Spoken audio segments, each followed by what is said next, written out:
Hello, good evening, नमस्कार। स्वागत है आप सभी का। मैं धर्मेंद्र आप सभी का धर्मेंद्र सर मैथ्स में स्वागत करता हूं। आज हम बात करेंगे मैथ्स के टेस्ट नंबर 4 के बारे में। बिल्कुल टेस्ट नंबर 3 तक हम कर चुके हैं, टेस्ट नंबर 4 की बात कर रहे हैं। आज फिर कुछ मिक्स क्वेश्चन आपके सामने होंगे और डेफिनेटली फिर ये आपके लिए बेहतरीन साबित होंगे।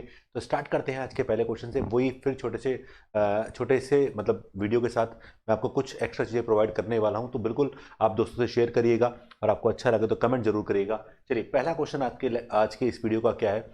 परमेश्वर ने 12,000 रुपए की धनराशि 10% प्रतिवर्ष ब्याज की दर से साधारण ब्याज पर तथा दूसरी रकम 20% प्रतिवर्ष की दर से साधारण ब्याज पर निवेश की। यानी दो राशियां हैं, एक राशि है 12,000 रुपए, दूसरी राशि कितनी है पता नहीं है।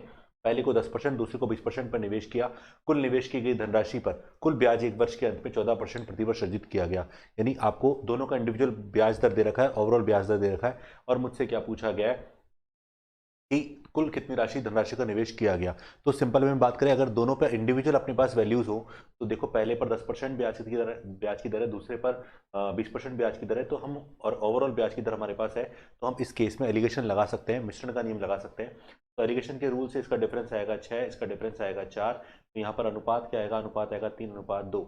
ठीक है। अब 3:2 का मतलब यह है कि 3 रुपए अगर पहली वाली वैल्यू राशि पर पहले वाली ब्याज दर पे लगाता तो 2 रुपए दूसरी वाली पे लगाता। तो यहाँ पर पहली वाली 3 है ना, 12,000 के बराबर है। और मुझसे पूछ रहा है कि टोटल क्या पूछ रहा है भैया, टोटल यानी 5 का मान कितना होगा। तो यहाँ पर 12,000 अगर 3 के बराबर है तो 5 का मान अगर निकालूंगा तो बिल्कुल यहाँ पर 20,000 निकल के आएगा। इस तरह से कुल राशि का कितना निवेश किया गया, 20,000 रुपए। तो इस तरह का यानी एलिगेशन का क्वेश्चन हर बार ये ध्यान रखिए एग्जाम में बन सकता है। तो ये क्वेश्चन बड़ा इंपॉर्टेंट होता है। तो इंडिविजुअल आपके पास वैल्यूज होनी चाहिए। इंडिविजुअल वैल्यूज हमारे पास है कि एक पर 10%, एक पर 20%, ओवरऑल 14%। उसको सॉल्व किया तो राशि को 3:2 में हमने डिवाइड किया। चलिए क्वेश्चन नंबर 2 की बात करते हैं। तो क्वेश्चन नंबर 2 क्या है, कोई राशि साधारण ब्याज द्वारा किसी दर से 5 वर्ष में स्वयं की 5/4 गुना हो जाती है। खुद की गुना होना मतलब मिश्रधन की बात कर रहा है। तो यहाँ पर अगर हम देखें तो कॉन्सेप्ट हमारा जो होता है वो क्या होता है, मूलधन हम मानते हैं 100 रुपए। और यहाँ पर अगर राशि का 5/4 यानी 100 का 5/4 निकालेंगे दोस्तों तो 125 आएगा। कैसे आएगा, तो 100 का जिसका निकालना होता है उससे गुणा करते हैं हम लोग, बिल्कुल। तो 100 गुणा 5/4, 5 4 से कटा 25 बार, 25 5 125। तो यहाँ पर ऐसा ही ये अगर ब्याज देखेंगे तो ब्याज आएगा हमारे पास 25 रुपए। अब बोल रहा है कि यहाँ 5 वर्ष समय आपको देखा है, तो टाइम आपको 5 वर्ष दे रखा है। और जब आपने इस कॉन्सेप्ट को पढ़ा होगा, अगर आपने मेरे लेक्चर्स देखे होंगे एसआई वाले, तो आपको सिखाया है कि मूलधन आप हमेशा 100 रुपये मानिए। उस केस में रेट को टाइम से गुणा करिए। जब प्रिंसिपल 100 रुपये होगा तब रेट को टाइम से गुणा करिए, वो आपके एसआई के बराबर होगा। तो 5 को मैं किससे गुणा करूं कि 25 आ जाए, तो बिल्कुल रेट होगी अगर 5% होगी तो इसको 5 से गुणा करने पर 25 होगा। तो यहाँ पर ब्याज की दर क्या होगी दोस्तों, 5%। इसका क्या होगा, सही आंसर होगा। बहुत प्यारा सा क्वेश्चन था, बहुत आसान सा क्वेश्चन था, इंपॉर्टेंट है एग्जाम के पॉइंट ऑफ व्यू से। चलिए क्वेश्चन नंबर 3 क्या है, 5% प्रतिवर्ष की दर से 3 वर्ष के अंत में 8840 रुपए की राशि पर चक्रवृद्धि ब्याज की कितनी राशि मिलेगी। यानी ब्याज पूछ रहा है, वो भी कौन सा, चक्रवृद्धि ब्याज पूछ रहा है। तो यहाँ पे कैलकुलेशन होगी, कैलकुलेशन आपको करनी है। तो रेट है 5%, तो 5% का मतलब हुआ नीचे 20, यानी 100 को काटता है 20 बार, ऊपर हो जाएगा दोस्तों 21। ओके, समय है 3 वर्ष, तो 9261 हमारे पास मिश्रण हो गया और मूलधन हो गया 8,000। और यहाँ पर अगर हम देखें तो ब्याज है 1261। ओके, तो हमें यहाँ पर सीधा सीधा कैलकुलेशन करनी है, इसके अलावा कोई काम हमें नहीं करना है। तो यहाँ पर 8,840 रुपये जो है वो किसके बराबर है, 8,000 के बराबर है। तो और मुझे किसका मान निकालना है, 1261 का मान निकालना है। तो सिंपल कैलकुलेशन मुझे सॉल्व करनी पड़ेगी। तो यहाँ पर आप एक जीरो से एक जीरो काट सकते हैं। इसके अलावा अगर इसको आप काटने बैठोगे तो 8 से पूरा कटेगा नहीं, 4 से कटेगा, फिर 2 से कटेगा। तो 8 से काट के सीधा गुणा कर लो। और पहले तो 8 से काट लो एक बार, ज़्यादा बेटर है। 8 से काटने के बाद इसको क्या करो, सीधा 3 जीरो का 3 जीरो मतलब 3 अंकों का पॉइंट लगा दो। ये भी आसान तरीका था हमारा। ठीक है, हम क्या कर सकते थे, हम सीधा सीधा इसको 8 से काट लें, नीचे 1000 हो जाएगा। तो 8 से काटने पर नीचे 1000 हो गया। अगर ऊपर 8 से काटा, 8 से काटने के बाद अपने पास हो गया 8 एकम 8, 8 एकम 8, 2 8 पंजे 40। ऐसा नंबर जिसका इकाई अंक 5 है और 3 अंकों बाद जीरो है, तो ऑप्शन एक ही है मेरे पास जो बिल्कुल इसका सीधा क्लियर दिख रहा है। तो अगर इसको कैलकुलेट करेंगे तो इस तरह से इसका आंसर निकल के आएगा। तो मैंने बिल्कुल लगभग लॉजिक के हिसाब से किया। तो ये जो अब इसको ट्राई करके देख लीजिए क्या इसके बराबर आ रहा है क्या। बिल्कुल अगर देखिए तो लगभग इसके बराबर आना ही चाहिए, क्योंकि यहाँ पर इंपॉर्टेंट बात ये है कि 12 × 11 यानी 13 के आसपास आ रहा है, 132 के आसपास। तो यानी ऑप्शन पहला। वैसे मैंने ऑप्शन से क्लिक किया, तो उसको ट्राई करेंगे तो मल्टीप्लाई करके इसका आंसर क्या आएगा, ऑप्शन ए आएगा। चलिए अगला अगला क्वेश्चन देखिए क्या है कि 10,000 रुपए का 20% वार्षिक चक्रवृद्धि ब्याज की दर से यदि ब्याज हर 6 महीने बाद जोड़ा जाए तो 1.5 वर्ष का ब्याज कितना होगा। यानी 6 महीने बाद जोड़ा जाए, इसका मतलब यहाँ पर 6 माही की बात कर रहा है, तो 6 माही के हिसाब से रेट क्या हो जाएगी, रेट हो जाएगी आधी, यानी 20 का आधा हो जाएगा 10%। और अगर हम बात करें यहाँ पर टाइम की, तो टाइम 1.5 का दुगना, यानी कितना हो जाएगा, 1.5 का दुगना हो जाएगा 3। तो यहाँ पर रेट 10 का मतलब नीचे 10 ऊपर 11 और समय है अपने पास 3, तो क्यूब कर लीजिए 1331/1000। और मुझसे पूछा क्या है, मुझसे पूछ रहा है ब्याज, तो यहाँ पर 1000 ये हो गया, 331 रुपये हमारा ब्याज हो गया। मूलधन 10,000 है तो उसको 10,000, तो यहाँ पर जीरो लग जाएगा, तो 10,000 जो है यहाँ पर वो 1000 के बराबर है। और मुझे मान निकालना है 331 का, तो आंसर आएगा 3310। इसका आंसर 3310 रुपये, ऑप्शन सी इसका करेक्ट जवाब हुआ। चलिए ये भी सीआई पर बेस्ड क्वेश्चन था, यानी ब्याज के ऊपर था। अगला क्वेश्चन नंबर 5 जो हमारा अंकित मूल्य लिखा हुआ है, अंकित मूल्य पर 30% छूट प्राप्त करते हुए, अंकित मूल्य है उस पर 30% आपने डिस्काउंट दिया। अरविंद ने एक कलाई घड़ी खरीदी, अब उसने 30% छूट प्राप्त की और खरीद ली उसने। क्रय मूल्य पर 40% लाभ कमाते हुए उसने घड़ी को बेच दिया। ओके, तो अंकित मूल्य पर उसे कितने परसेंट की हानि हुई, यानी अंकित मूल्य के हिसाब से उसको हानि हो रही है यहाँ पर, वो पूछ रहा है तो कितने परसेंट की अगर उसको हानि होगी, अगर उसको अंकित मूल्य के हिसाब से कैलकुलेट करना है, तो यहाँ पर क्या कह रहा है वो कह रहा है कि अंकित मूल्य पर 30% लाभ प्राप्त करते हुए उसने घड़ी खरीदी। तो इसका मतलब ये है कि अगर मेरा अंकित मूल्य अपना मान लीजिए 100 रुपये है, ठीक है, अंकित मूल्य अपना कितना है 100 रुपये, तो इसका मतलब 100 रुपये पर उसने 30% छूट प्राप्त की खरीदी, तो खरीदी कितने में, 30% कम मतलब 70 में खरीदी। अब बोला 70 पे उसको 40% का लाभ कमाना है, तो बताओ 70 पे 40% का लाभ कमाया, तो 70 गुना 140, क्योंकि 70 का 40% बढ़ाना है ना, तो 70 पे 140 कर लीजिए, ये लीजिए, तो 14×7 = 98 होता है। अब इसको देखें तो अंकित मूल्य के हिसाब से कितने रुपए कम में बेचा, 2 रुपए, तो 2 यानी 100 का 2% हो गया, तो इसका मतलब अंकित मूल्य पर 2% की उसको हानि हो रही है, क्योंकि 2% उसने अंकित मूल्य से कम पर बेचा है, इसलिए। चलिए क्वेश्चन नंबर 5 के बाद 6 की बात करते हैं। क्या कह रहा है, ये मध्यानुपात वाला क्वेश्चन बहुत इंपॉर्टेंट है, मैं आपको पहले ही बता चुका हूँ। इसको मध्यानुपात की जगह औसत अनुपात भी बोल सकते हैं एक तरह से। तो 1.21 और 0.09 का मध्यानुपात याद कीजिए। तो मध्यानुपात यानी x² बराबर इन दोनों का गुणनफल होता है। मध्यानुपात अगर x है तो यहाँ पर, तो देखो ये थोड़ा सा स्पीड इसलिए बताए जाते हैं क्वेश्चन कि आपकी प्रैक्टिस अच्छे से हो, ठीक है, इसी स्पीड से। यानी अब x का मान निकालना है तो क्या होगा, रूट लगेगा, रूट लगाया तो 1.21 गुणा 0.09। चलिए अगर आप चाहें तो पॉइंट हटाइए, नीचे 100 लगा दीजिए, तो अगर आपने पॉइंट हटाया तो नीचे 100 लगाया, सेम यहाँ पर भी पॉइंट हटाया तो 100 लगाया, तो देखो यहाँ पर, अब देखो 200 का तो 100 बाहर आ गया, और 121 का गया हो गया 11, और 9 का हो गया 3, तो हो गया 33, और 33 में 100 का भाग लगाया तो 0.33, यानी 0.33 यानी 0.33, यानी ऑप्शन बी क्वेश्चन नंबर 6 का आंसर है। कितना प्यारा क्वेश्चन था ये, ऐसे क्वेश्चन उम्मीद है आपके एग्जाम में बन सकते हैं। चलिए क्वेश्चन नंबर 7 की बात करते हैं। एक व्यापारी के पास 360 किलोग्राम चावल थे, कितने चावल थे, 360 किलोग्राम चावल थे। उसने इसका एक हिस्सा 16% लाभ पर और शेष 4% लाभ पर बेच दिया।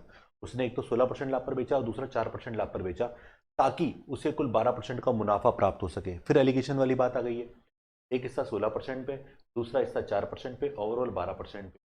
अगर आप घटाएंगे तो ये आएगा 8, ये आएगा 4, एलिगेशन के बेस पर आ गया। तो आपने किस अनुपात में बांटा होगा, आपने बांटा 2:1 की फॉर्म में। तो क्या पूछ रहा है, 4% लाभ पर कितना चावल बेचा, 4% पे एक हिस्सा बेचा, एक टोटल कितना है 3, 1/3 गुणा 360, यहाँ पर इसका मान होगा 120 किलोग्राम। क्या होगा दोस्तों, 120 किलोग्राम, तो ऑप्शन डी, ठीक है। अगर यहाँ पर पूछता 16% वाला, तो 16% वाला कितना हिस्सा होता, दूसरा हिस्सा, यानी वो उसका मान आता 240। चलिए क्वेश्चन नंबर 8 की बात करते हैं। कॉफी पाउडर जिसकी कीमत 2500 रुपये प्रति किलोग्राम है, तो किस अनुपात में 1500 रुपये प्रति किलोग्राम वाली कीमत के साथ वाले कॉफी पाउडर के साथ मिलाना चाहिए कि मिश्रण की कीमत 2250 रुपये प्रति किलोग्राम हो जाए। ये फिर एलिगेशन का क्वेश्चन है। देखो पहला अपन ने मिलाया कितना, 2500 वाला, दूसरा मिलाया कितना, 1500 वाला, इनको मिला के बना कितना दिया, 2250 वाला। अगर मैं माइनस करूंगा तो ये आएगा 250, और यहाँ माइनस करूंगा तो आएगा आई थिंक 750। अनुपात क्या आया, 3:1। ऑर्डर का ध्यान रखिए, 3:1 भी है, 1:3 भी है। अगर ऑप्शन में 3:1 नहीं है तो आप 1:3 नहीं करेंगे, आंसर करेंगे इनमें से कोई नहीं, क्योंकि ऑर्डर के हिसाब से 3:1 में ही आपने इसको मिलाया है। तो बिल्कुल इसका आंसर क्या होगा, ऑप्शन सी 1:1। चलिए क्वेश्चन नंबर 9 क्या है। एक दूध व्यापारी 50 लीटर दूध को 40 रुपए प्रति लीटर की दर से खरीदता है। दूध की मात्रा है 50 लीटर और रुपए कितना है, 40 रुपए प्रति लीटर की दर से खरीदता है। उसमें 5 लीटर पानी मिला देता है, तो इसका मतलब लीटर हो गया 55। ओके, यदि वह अब इस मिश्रण को 42 रुपये प्रति लीटर की दर से बेचता है तो उसका लाभ परसेंट ज्ञात करो। तो इसको देखो कैलकुलेशन से अगर करना चाहो तो ऐसे समझ लीजिए कि अगर मैं 50 रुपये लीटर दूध लाया हूं तो 50 लीटर दूध 40 रुपये की दर से, 40 रुपये प्रति लीटर की दर से, तो मेरे टोटल 2000 रुपये का दूध आ गया। अब वो कह रहा है कि अब इस मिश्रण को 42 रुपये प्रति लीटर की दर से बेच देता है। अब लेकिन इसमें 5 लीटर मिला दिया पानी, तो 55, अगर हम देखें यहाँ पर 55 किलो को अपन ने 42 के हिसाब से बेचा है, यही बोल रहा है। 55 को अपन ने 42 के हिसाब से बेचा, तो मुझे टोटल कितना मैंने कितने में बेचा वो देख लेते हैं। तो 55 चौक तो हो गया अपने पास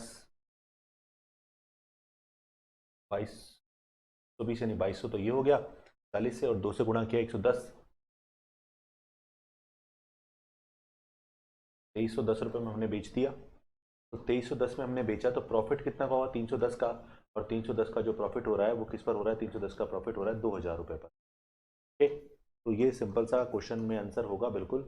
तो गुना करेंगे, 2 जीरो से 2 जीरो कट गई, 1 जीरो कट गई, ये हमारे पास आएगा 15.5। तो चेक कर लीजिए, बस कैलकुलेशन अगर गलत होगी तो आंसर गलत हो जाएगा। तो ये हमारा 15.5 इसका क्या हो जाएगा, बिल्कुल 15.5 इसका आंसर, यानी ऑप्शन डी का राइट आंसर हो जाएगा। तो ये देख लीजिए कितना आसान सा, बस मल्टीप्लाई करना है। ठीक है, इसके अलावा अगर हम बात करें तो हम इसको एलिगेशन से भी कर सकते थे, बट कोई मतलब नहीं है आप इस पर और चीज़ों पर टाइम वेस्ट करें। आसान तरीका हमारे पास यही था, सबसे बेस्ट तरीका हमारे पास यही था। ठीक है, अगला क्वेश्चन क्या है, क्वेश्चन नंबर 10। एक आदमी ने अपनी पूंजी का 1/3 भाग 7% पर, 1/4 भाग 8% पर और शेष भाग 10% पर निवेश किया। ऐसा हमने प्रॉफिट एंड लॉस में लास्ट टेस्ट में भी किया था। तो ऐसे क्वेश्चन को क्या करो, वही राशि मानने के लिए तरीका क्या है, ऐसा नंबर जो 3 से 4 से कट जाए और शेष बचेगा, तो 12 नंबर मान सकते हैं। तो मैंने माना मेरे पास पूंजी कितनी है, 1200 रुपये, आई अज्यूम। पहला हिस्सा 1/3 है, तो 1200 का 1/3 कितना होगा, 400 रुपये, बिल्कुल करेक्ट। उसके बाद 1/4 अगर हम निकालेंगे तो वो होगा हमारा 300 रुपये, और शेष हमारा जो बचेगा वो होगा 500 रुपये। ओके, अब आप देखिए यहाँ पर, तो पहला भाग 7% पर, अब 100 रुपये पर 7 रुपये ब्याज मिला, तो 400 पर कितना मिलेगा, 28 रुपये का ब्याज मिलेगा। अब 300 वाले पर 8% का मतलब 8, तो 8 के 24 रुपये का ब्याज मिलेगा, क्योंकि 100 पर 8 है ना, तो 300 पर 3 गुना, और 500 पर 10% की दर से, तो ये हो गया 50 रुपये का। ओके, टोटल ब्याज कितना हो गया हमारे पास, टोटल ब्याज हो गया, जोड़ लेते हैं इसको, तो ये हो गया हमारे पास ये 52, ओके, ये 50, तो 102 रुपये का ब्याज मिला। और यहाँ पर 561 रुपये, क्या बोल रहा है, यदि उसी वार्षिक आय कितना है, 561 रुपये है, तो यहाँ 561 किसके बराबर है, 102 रुपये के बराबर है, गुणा अगर हम करें किससे, 1200 से। चलिए, 2 से काटा 600, 2 से काटा 51, 51 एकम 51, 51 एकम 51, तो बिल्कुल 6600 रुपये, बिल्कुल ऑप्शन में है, बिल्कुल सही है। तो ऑप्शन सी इसका करेक्ट और प्यारा सा क्वेश्चन, इसका आंसर आ गया। देखो कैलकुलेशन ऐसे किया करो, बहुत ईजी हो जाएगा। ठीक है, अगला क्वेश्चन नंबर 11 क्या है, यदि एक व्यक्ति अपनी कुर्सी को 720 में बेचता है तो उससे 25% की हानि होती है। मतलब 720 जो है वो 25% यानी 75 के बराबर होना चाहिए, और 25% लाभ कमाने के लिए इसको कुर्सी को किस मूल्य पर बेचना होगा, तो 125 में बेचना होगा, क्योंकि 100 के हिसाब से 25 लाभ यानी 125 में बेचा। क्रय मूल्य हमने 100 माना, पहले 25 का लॉस किया, तो ये लो काट दिया इसको 3, और ये कट गया 5, तो यहाँ पर इसको 3 से इसको काटो 240, तो 1200 रुपये इसका विक्रय मूल्य आएगा। चलिए, अधिक पूछ लेता है तो हमको अंतर निकालना पड़ेगा, अंतर आएगा 50, तो 2 से गुणा कर लो सीधा सीधा। अगला क्या है, क्वेश्चन नंबर 12। किसी शहर में 40% लोग निरक्षर हैं, ठीक है, और 60% लोग निर्धन हैं। ये दो अलग अलग बातें हैं। तो अगर हम देखें टोटल 100 लोग हैं हमारे पास, 100 में से इलिटरेट और लिटरेट, तो इलिटरेट कितने हैं, आई है हमारे पास 40, लिटरेट हो गए हमारे पास 60, और 100 में से अगर हम बात करें तो 60 हमारे पास गरीब हैं, ठीक है, और 40 हमारे पास अमीर होंगे। ठीक है, हाँ ये पुअर मान लेते हैं। ठीक है, समृद्ध लोगों में 10% लोग निरक्षर है। अब ये समृद्ध में 10% लोग क्या निरक्षर है, 4 निरक्षर है, इसमें से 10% लोग क्या है, इलिटरेट है हमारे पास। तो क्या बोले, निरक्षर निर्धन लोगों की, निरक्षर जो है वो निर्धन, तो अब 4 तो जो है वो हमारे पास अमीर है, तो और निरक्षर टोटल अपने पास निर्धन कितने, निर्धन हमारे पास है, अपने पास निर्धन अपने पास 34 थे जो बचे हैं। तो हमारे दोनों के अंदर देखो इंपॉर्टेंट चीज क्या है वो समझना, मेरे पास जो इलिटरेट हैं वो अपने पास बचे 40, उस 40 में से हमारे 4 जो हैं वो अमीर हैं, तो जो बचे 36 बचे वो हमारे क्या हैं, गरीब हैं। तो इसका मतलब 36 यानी 4 हमने निकाल के यहाँ रख दिए, तो 36 वो होंगे जो हमारे इलिटरेट भी होंगे और गरीब भी होंगे, ठीक है, क्योंकि 4 हमारे अमीर थे इसलिए 36% ऑप्शन ए इसका राइट आंसर है क्वेश्चन नंबर 12 का। चलिए क्वेश्चन नंबर 13 की बात करें। तीन संख्याएं 5:7:12 के अनुपात में है, यदि उनमें से पहली संख्या और तीसरी संख्या का योग, पहली और तीसरी का योग यानी पहली और तीसरी का योग कितना हुआ 17, दूसरी से 50 अधिक हो, तो पहली और दूसरी का योग, पहली और तीसरी का योग हुआ 17 और दूसरी यानी 7 से कितना अधिक है, 10 अधिक है, तो 50 यहाँ 10 के बराबर है। तो पूछ रहा है तीनों संख्याओं का योग, तो योग कर लीजिए, 5 और 7 12 और 12 24। चलिए ये सिंपल सा क्वेश्चन 120 इसका आंसर होना चाहिए, ठीक है। ये बेसिक कैलकुलेशन है, हम केवल टेस्ट पेपर पे बात कर रहे हैं अभी। यदि ए बी सी और डी एफ के समरूप हैं, चलो दो त्रिभुज बना लेते हैं हम लोग, त्रिभुज ए बी सी, त्रिभुज डी ई एफ के समरूप है, बी सी बराबर 3 है, ई एफ बराबर 4 है, ए बी सी का क्षेत्रफल 54 है, इसका क्षेत्रफल 54 है, इसका क्षेत्रफल कितना होगा। तो कल भी हमने मतलब जो हमारा लास्ट लेक्चर था, टेस्ट नंबर था, उसमें बात की थी हमने, इसका एरिया, एरिया किसका, एरिया ए बी सी का, समरूप त्रिभुज है, एरिया किसका, एरिया हमारे पास डी ई एफ का, इसका एरिया जो होगा वो इनके सम्मुख भुजाओं के, सम्मुख भुजा इनके संगत भुजाओं के अनुपात के वर्ग के बराबर होता है। तो 3 का वर्ग कितना हुआ 9, 4 का वर्ग कितना हुआ 16, और यहाँ पर एबीसी का मान हमारे पास दे रखा है क्षेत्र में 54, तो डी एफ का पूछ रहा है, रजगुणा कर लो, तो डी एफ ऊपर आ गया,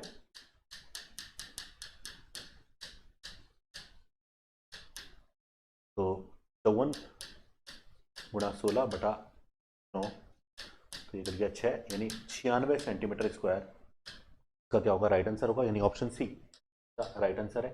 96 14 में 15 देखते हैं, त्रिभुज की ऊंचाई 10% बढ़ा दी जाए, तदनुसार उसके क्षेत्र उसके त्रिभुज का आधार कितना परसेंट कम करना होगा, परसेंट में दे रखा है, ताकि त्रिभुज का क्षेत्रफल अपरिवर्तित रहे। ये अपरिवर्तित वाले जो केस होंगे परसेंटेज में बहुत आसान है, शुरू में 100 मान लिया करो, मैंने शुरू में क्षेत्रफल कितना माना 100, ऊंचाई बढ़ रही है 10%, बिल्कुल क्षेत्रफल भी बढ़ेगा, तो ऊंचाई की वजह से कितना होगा 110 हो गया। अब क्षेत्रफल को दोबारा 100 पर लाना है क्योंकि अपरिवर्तित बोला है, अब 110 से 100 पर आना, तो कम कितना किया आपने 10, और 10 किस पर कम किया, 10 110 पर कम किया, गुणा 100। चलिए तो यहाँ पर इसका आंसर होगा 9 से ही 1/11%। इस तरह से इस क्वेश्चन को आप सॉल्व करिए, बहुत आसान है, बहुत इजीली आप कर सकते हैं इसको। तो आने वाले आपका भी एग्जाम्स जो भी हैं आपके हैं, जैसे चाहे एसएससी हो चाहे सीईटी हो, सब में इस तरह के क्वेश्चन पूछे जा सकते हैं, नीट वगैरह में पूछे जा सकते हैं। क्वेश्चन नंबर 16 क्या है, 168 सेंटीमीटर लंबाई का एक वृत्ताकार तार, 168 सेंटीमीटर लंबाई का एक वृत्ताकार तार है, को काटा जाता है और एक आयत के रूप में मोड़ा जाता है, जिसकी भुजाओं का अनुपात 5:7 है। इसका मतलब ये है कि अगर एक तार जो था, वो तार जो वृत्ताकार, उस तार की परिधि जो थी वो अब आयत के परिमाप के बराबर हो जाएगी, ठीक है। तो सिंपल वे में भुजाओं का अनुपात 5:7, तो आयत का परिमाप क्या, तो 2 गुणा लंबाई प्लस चौड़ाई, लंबाई 5 चौड़ाई 7x मान ली, ये मान किसके बराबर 168 के बराबर।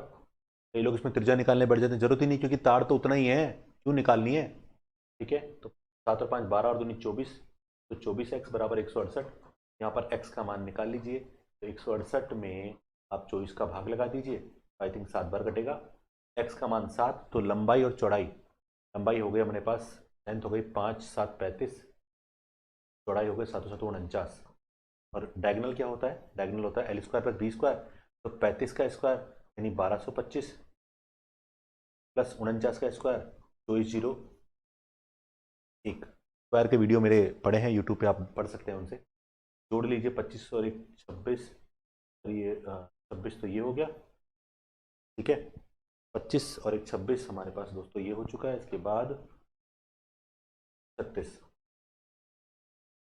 36 26 यानी ऑप्शन बिल्कुल है डी, करेक्ट आंसर है इसका, बहुत सिंपल सा क्वेश्चन था। 17 पे बात करें, किसी घनाभ के 3 संलग्न तलों के पृष्ठीय क्षेत्रफल पी क्यू आर हैं, तो उसका आयतन क्या होगा। तो इसका पहले भी एक बार कॉन्सेप्ट बताया है, एल बी बराबर पी आपको दे रखा है, एल एच बराबर आपको क्यू दे रखा है, और बी एच बराबर आपको आर दे रखा है, 3 संलग्न है। इसका कॉन्सेप्ट क्या बताया था कि तीनों को गुणा कर लीजिए और रूट में डाल दीजिए, इसका होता है सीधा पी क्यू आर बराबर LBH। कैसे आया? इन तीनों को गुणा करोगे तो स्क्वायर में आएगा, स्क्वायर में आने के बाद इसका मान ये निकल के आएगा। चलिए क्वेश्चन नंबर 18 क्या है? समान मोटाई वाले धातु के बेलनाकार पाइप का आयतन 748 सेंटीमीटर है, की लंबाई 14 सेंटीमीटर है। अब देखो समान मोटाई वाले धातु के बेलनाकार की बात कर रहा है, पाइप का आयतन आपको दे दिया 748, उसकी लंबाई 14 है, बाहरी त्रिज्या आपको 9 दे रखी है। तो पूछ रहा है मोटाई यानी पहले भीतरी त्रिज्या निकालो। तो सिंपल कॉन्सेप्ट ये है इसका, पहले समझ लो आप एक बार। ये पाइप है, पाइप की ये बाहरी मोटाई, ये मोटाई की बात कर रहा है, ऐसा है। आयतन तो तभी निकलेगा जब भारी आयतन माइनस भीतरी आयतन करोगे आप, ठीक है। तो इसको अपन ऐसे कर सकते हैं, पाई कॉमन ले लिया, पाई आर स्क्वायर, बाहर की त्रिज्या 9 है तो 9 का स्क्वायर 81, भीतर की त्रिज्या अपन ने आर स्क्वायर मान ली, आर है मतलब आर स्क्वायर हो जाएगा। एच का मान 14 है, बराबर अपने को 748 दे रखा है, तो कट गया, ये 2 बार कट गया। यहाँ पर 81 माइनस आर स्क्वायर जो बचेगा, 748 बटे 2 गुणा 22, 11 से काटो, 11 11 दूनी 22, 11 से काटा 11 3 66, 11 8 88, ठीक है। और 4 से कटा कितनी बार? 17 बार। आर स्क्वायर का मान निकालोगे तो 81 माइनस 17 यानी 64 बचेगा, आर का मान बचेगा 8, और आर का मान 8 है दोस्तों, तो यहाँ पर आप सीधे निकालते हैं मोटाई। तो बाहर की त्रिज्या अपने पास 9 है, भीतर की त्रिज्या 8 है, तो मोटाई कितनी हो गई? मोटाई हमारे पास हो गई 1 सेंटीमीटर। ये इसका राइट आंसर होगा। बहुत ईजी था क्वेश्चन था हमारे लिए। चलिए 19 क्वेश्चन क्या है? 3 क्रमिक विषम संख्याओं का औसत उनकी पहली संख्या की 1/3 से 12 अधिक है, तदनुसार उन 3 संख्या की अंतिम संख्या कौन सी होगी? अब ये देखो, इस क्वेश्चन को अगर लैंग्वेज को पकड़ोगे तो लैंग्वेज से निकाल लो, नहीं तो आप ऑप्शन से ट्राई कर लीजिए। यहाँ पर क्या है देखो, अगर ऑप्शन से ट्राई करेंगे तो सबसे बड़ी संख्या, अंतिम संख्या पूछ रहा है 15 है, तो संख्या कौन कौन सी हो गई? 11 13 15। अब इन तीनों का जो औसत है, पहले तो आपको 1/3 बोला, तो 11 का 1/3 तो होगा नहीं, टाइम वेस्ट करने से मतलब नहीं है। 1/3 का मतलब ऐसा नंबर होना चाहिए जिसका 1/3 इजीली हो जाए। तो 15 के हिसाब से मानोगे तो यहाँ पर 13 15 17 माननी पड़ेगी, तो भी 1/3 नहीं होगी क्योंकि तीसरी संख्या 19। अब देखो 19 के लिए मानोगे तो 15 17 और 19। अब ट्राई कर लो 15 का 1/3, क्योंकि 15 का 1/3 हो जाएगा ना, तो 15 का 1/3 कितना होता है? 5, 5 से 12 अधिक है बिल्कुल। तो यहाँ पर जो औसत है, औसत तो 17 होगा, ठीक है। औसत क्या है? औसत मिड वैल्यू होती है हमेशा, तो इसका ऑप्शन से करोगे तो बिल्कुल इजीली इसका आंसर आएगा सी। बट अगर आप मेथड से करना चाहते हैं तो मेथड से ऐसे कर सकते हैं, संख्या मानी x, दूसरी हो जाएगी x+2, तीसरी हो जाएगी x+4, और इन तीनों का औसत क्या है? इन तीनों का औसत है अपने पास x+2। अब क्या बोल रहा है? पहली संख्या का 1/3 ये 12 अधिक है, मैं 12 जोड़ूंगा तो ये x+2 के बराबर आएगा। ओके, तो इक्वेशन आ गई x 12 3 36, 3x और 6, 2x बराबर अपने पास आ गया 30, तो x का मान आ गया 15। देखो जो ऑप्शन से किया था वही है। अगला क्वेश्चन, क्वेश्चन नंबर 20। एक कार एक वर्गाकार मैदान के चारों ओर क्रमशः 20 30 40 व 60 किलोमीटर प्रति घंटे की गति से चलती है। एक कार है ना, चारों ओर क्रमशः, ठीक है। अब अनुसार उस मैदान के चारों ओर उस कार के चक्कर लगाने की औसत गति क्या होगी? अब चारों तरफ उसने चक्कर लगाए, यानी एक भुजा पर अगर माने तो एक भुजा पर उसने 20 की चाल से चला, एक पर 30 की चाल से चला। आपको बोल रहा है कि चारों ओर चली, तो एक बार 20 की चाल से, एक बार 30 की चाल से, एक बार 40 की चाल से, एक बार 60 की चाल से आपको दे रखा है ये, ठीक है। ये चलती है। तो अब क्या कह रहा है? इन चारों चालों के आपको निकालना है, क्या निकालना है? एवरेज चाल निकालनी है। तो एवरेज चाल के लिए क्या करो आप? एक डिस्टेंस मान लो जो सबसे कट जाए, तो अपन डिस्टेंस मान लेते हैं भुजा का 120, तो ऐसे मान लेते हैं 120 120 120 इसकी भुजा है ना, इस 120 में, तो इस 120 को अगर वो 20 की चाल से चलता है तो कितने घंटे लगते हैं? 6 घंटे लगते हैं। इस 120 को अगर वो 30 की चाल से चलता है तो उसको कितने घंटे लगे? 4। इस 120 को अगर वो 40 की चाल से चले तो उसको 3 घंटे। औसत चाल निकालने का सबसे बढ़िया तरीका होता है ये, सबसे बढ़िया तरीका कि आप दूरी मान लीजिए आप, तो 20 को आप 60 की चाल से चले तो डेफिनेटली आपको कितने घंटे लगेंगे? यहाँ पर 2 घंटे लगेंगे। तो टोटल कितना डिस्टेंस तय किया उसने? 480 पूरे पार्क के लिए। अब समय कितना लगा? 6 और 4 10 और 3 13 और 2 15। चलिए बस यही इसका आंसर था। 15 थी 45, बचा 2, सॉरी 3 बचा तो 30 हो गया ना। हाँ, तो 15 थी 45, 15 दूनी 30, 32 किलोमीटर प्रति घंटे की चाल से वो चला है। तो इसका आंसर क्या होगा? 32, ऑप्शन ए। बहुत प्यारा क्वेश्चन था ये। चलिए क्वेश्चन नंबर 21 क्या है? 12 बंदर 12 केले 12 दिन में खाते हैं, तो 2 बंदर 2 केले कितने दिन में खाएंगे? सीधा सा तरीका है, 12 बंदर काम कर रहे हैं 12 दिन में केले कितने खा रहे हैं, 12 केले खाने का, तो 2 बंदर x दिन में 2 केले खा रहे हैं। चलिए तो आंसर कितना आएगा, बिल्कुल सेम 12 दिन। ऐसा मैंने एक क्वेश्चन करवाया था आपको पहले भी, ठीक है, इसके ऊपर बिल्कुल सेम उसी टाइप का क्वेश्चन है ये। क्वेश्चन नंबर 22 क्या है, एक ठेकेदार एक सड़क को बनाने के लिए 25 दिन का ठेका लेता है। प्रारंभ में वह 40 मजदूर काम पर लगाता है और 20 दिन बाद 20 दिन में केवल 2/5, यानी ठेका लिया उसने 25 दिन का और 20 दिन में काम कितना हुआ, केवल 2/5 सड़क ही बन पाई है। तो शेष समय में शेष सड़क को बनाने के लिए कितने अतिरिक्त मजदूरों की आवश्यकता होगी। देखो ये बताओ, आज कितने मजदूर है, 40, और 40 मजदूरों ने यहाँ पर कितने दिन काम किया, 20 दिन काम किया, और काम कितना किया, 5 में से केवल 2/5 का मतलब 5 में से 2 काम किया, ये लो। अब काम करवाना कितना है, काम करवाना है 3 दिन, कितने बचे, 5, क्यों, ठेका था 25 दिन का, 20 दिन काम हुआ, तो इसका मतलब 5 दिन बचे हैं अभी। अब दिन कितने मान लिए अपन ने, x मान लिए। चलिए ये कट गया हमारे पास 10 बार, 5 से कट गया 8 बार, या 2 बार काट लेते, ठीक है, तो ये हो गया x बराबर 8 या 240 मजदूर हो गए।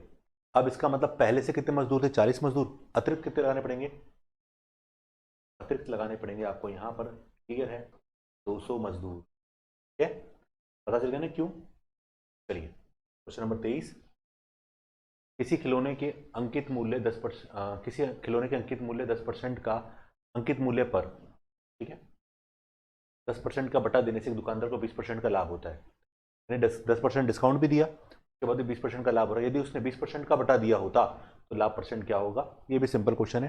तो अपन इसका अंकित मूल्य मान लेते हैं 100 रुपए, अपन क्रय मूल्य निकालेंगे मेन। अपन ने का डिस्काउंट दिया तो अपन ने बेचा कितने में, 90 में, 90 में बेचकर भी मुझे कितने का प्रॉफिट हुआ, 20% का प्रॉफिट हुआ। तो यहाँ पर 90 जो है वो 120% के बराबर है, क्योंकि 90 में आपका प्रॉफिट जुड़ा हुआ है, तो क्रय मूल्य कम आएगा 90 से। इसको सॉल्व करोगे तो ये आएगा 3/4, और 4 से काटा 25, तो 75, क्रय मूल्य आएगा 75 रुपए, ठीक है। आगे क्या कह रहा है, आगे कह रहा है तो उसका लाभ परसेंट कितना होगा, अगर 20% बटा दिया होता।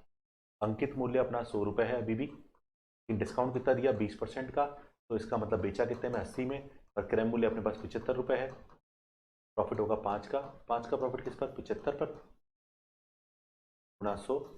चलिए 25, 25 से नहीं, अपन इसको 20 से काट 25 से काट दिया, तो 25 से काटने के बाद ये अपना बचेगा 4, 25 से काटा 4, 3, तो 20/3 यानी 6 से ही 2/3%,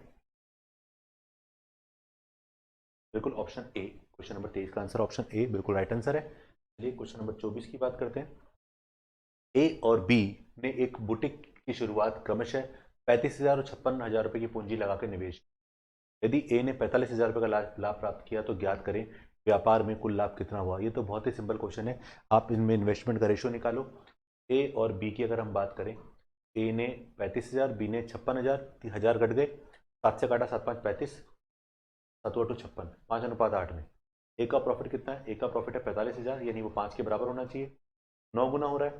तो बी का प्रॉफिट भाई 9 बार 72,000 रुपये, पूछ रहा है कुल कितना प्रॉफिट हुआ, तो 72,000 भी ऑप्शन में मिलेगा, पर जल्दबाजी ना करें, टोटल निकालना है, टोटल कर लो इसको, 11 7 1,17,000 रुपये, यानी ऑप्शन डी का राइट आंसर है। चलिए बहुत ही प्यारा क्वेश्चन था। और एक अंतिम क्वेश्चन पे आते हैं, एक और प्रैक्टिस के लिए, एक और क्वेश्चन, क्वेश्चन नंबर 25।